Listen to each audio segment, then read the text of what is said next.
I suppose Jews at the time would consider the anointed one to be something like an early king of Israel. So they envisioned this Messiah figure not as God. No, not as God. The Messiah was not God. But as a political leader. And this is perhaps where some people might stumble. And I remember when I first started considering the idea that Jesus maybe didn't even claim to be God. Yes. One of the things that I would think about is all of these times that he would refer to himself as the Messiah, the Son of Man, this kind of thing. And you forget that it's only today that we make these terms synonymous. But at the time, the word Messiah, the term Son of Man, the term Son of God, and the term God are not sort of... They're not the same thing. You don't see them next to each other in the But thesaurus. the problem is that I think historically, since all these titles get attributed to Jesus, that he's Messiah, Son of Man, Son of God, Lord, God, all these things, that they all, then people just assume they all are different versions of the same thing. They are not different versions of the same thing.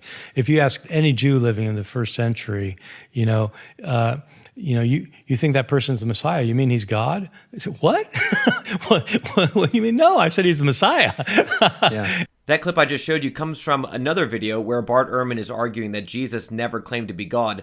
And in the course of this discussion with Alex O'Connor, he makes this claim that, surely no Jew in the first century would have ever thought that the Messiah would be God, and that there is this strange way in which we think today where we combine all these terms because all of these things are related to Jesus today. So we claim that he's the Messiah, the Son of God, all these things, and yet originally this was never the case. If you would have asked a first century Jew, he never would have said that the Messiah would be God. So I've already given quite a lengthy response to that video where I showed that Jesus actually claims to be God many times, even just in the Gospel of Matthew. So you can go back and look at that video if you'd like. Here, though, what I want to address is just this one point that is made about the idea that a first century Jew never would have believed or never could have known that the Messiah would be God, and he's not that way even in the Old Testament, because this is just patently false as well. There are actually many places in the Old Testament even where the Messiah is said to be God.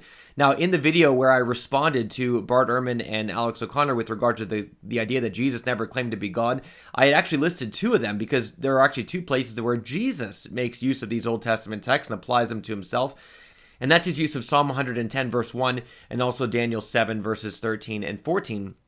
And there very clearly the way in which he's using them and applying them to himself shows that that Jesus believes not only that he is God, but also that he is God in the way expected in those particular texts. That is to say, the Old Testament itself, Jesus is claiming already taught that the Messiah would be God. And these are not the only places. There are actually many places in the Old Testament where this is done. So, for instance, you have, in addition to Psalm 110, verse 1 and Daniel 7, verses 13 and 14, you have places like Isaiah 9:6, where the Messiah is said to be the mighty God. You have places like Micah 5:2, where the Messiah is said to come forth in a time that's future from Micah's perspective, from Bethlehem, but yet whose goings forth are from eternity, clearly showing that the Messiah would be God. In Psalm 2, the Messiah is clearly God. All who take refuge in him will be blessed. And in Jeremiah 23:6, the Messiah is called Yahweh, our righteousness. All of these places show that the Messiah is God. They clearly teaches this. And if there's some interest in some of these texts, I can do a follow-up video on those. But here in this video, I want to address just one text, and that's Psalm 45, verses 6 and 7, where the Messiah is explicitly called God. Now, this is very significant because during the course of the video where Bart Ehrman is arguing that Jesus never claimed to be God, he uses the example of before Abraham was I am in the context of the Gospel of John, and what he's saying is that clearly is a claim to being God, and yet it can't be original because it's so different from the Synoptic Gospels. But even there, the way in which he argues, he says, when Jesus is saying before Abraham was I am, he's not saying I am God. He's using a divine title, and then it would be recognized that the use of a divine title and applying it to oneself is in fact a claim to be God. And of course that is in fact true, though again Bart Ehrman doesn't think that Jesus actually said those words. And he makes he argues though that there is never a statement where Jesus says I am God. Now, there are, of course, many places in the New Testament where Jesus is said directly to be God. But here, notice in Psalm 45, as we'll see, it is actually true that the Messiah is explicitly called God. So what is going on then in Psalm 45? Well, in Psalm 45, there is a description of two things. There's a description of the king, who as we'll see, is the Messiah, and then his bride. And so in this description of the king and the Messiah, there are all these extravagant terms that are used for him. And then there's the description of the bride as well. A lot of these descriptions are similar to what we find in the Song of Songs. And this connection with the Song of Songs is actually one reason that we know that in its original context, the Song of Songs is meant to be teaching us something about the Messiah himself and his bride, which is, of course, the people of God. So that's the context of Psalm 45. Now, the first interpretive question that we need to ask is, who is the king in the psalm? And this is actually very clearly the son of David. It is this ideal version of the son of David. We know this because there are a number of connections to the Davidic covenant. And the thing that was promised to David in that covenant in 2 Samuel chapter 7 is that he would have a son who would come from him, and that this son would have an everlasting kingdom. And now you have this very ideal language of a king in Psalm 45, and his throne is specifically said to last forever. We recognize, therefore, that this is the ideal son of David and hence the Messiah.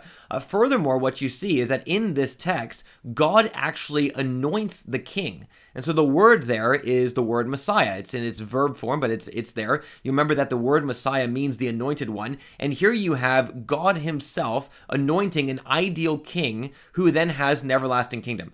So it's very clear that just from those connections that what we are talking about here is, in fact, the Messiah. And very significantly then, in verses 6 and 7 of Psalm 45, the Messiah is directly called God. Notice here what the text says. Your throne, O God, is forever and ever. The scepter of your kingdom is a scepter of uprightness. You have loved righteousness and hated wickedness. Therefore, God, your God, has anointed you with the oil of gladness beyond your companions.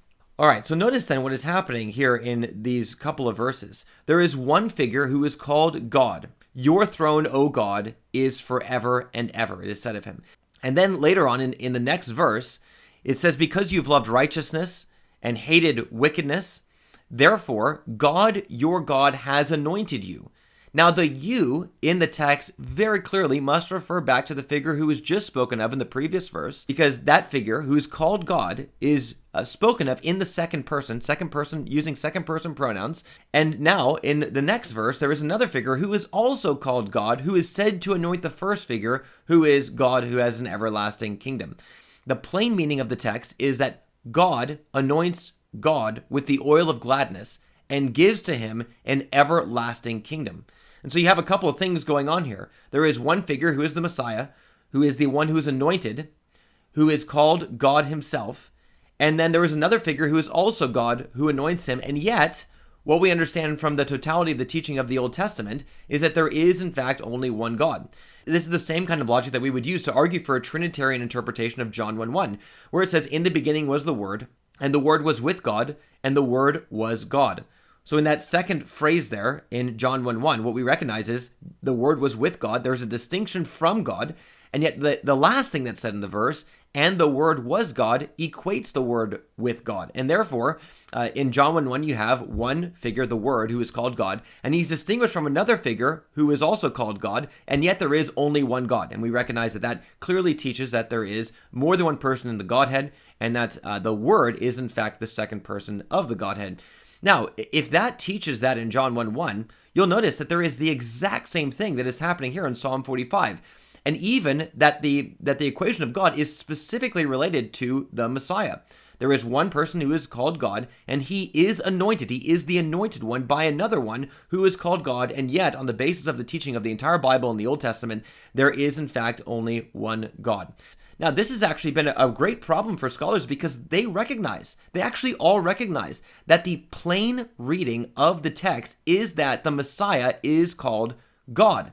And so then they'll try all kinds of ways to get around it. And yet all of them are very desperate attempts to avoid the plain meaning of the text, which is again admitted on all sides to be that the Messiah is called God. One scholar, for instance, says that the plain sense of verse 6 is, your throne, O God, will last forever and ever, and if limited to the earthly Davidic king, is incomprehensible.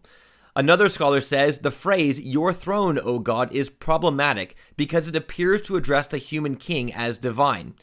Another scholar who argues for an emendation in the text says that the way we should understand the text is that it is saying the eternal and everlasting God has enthroned you.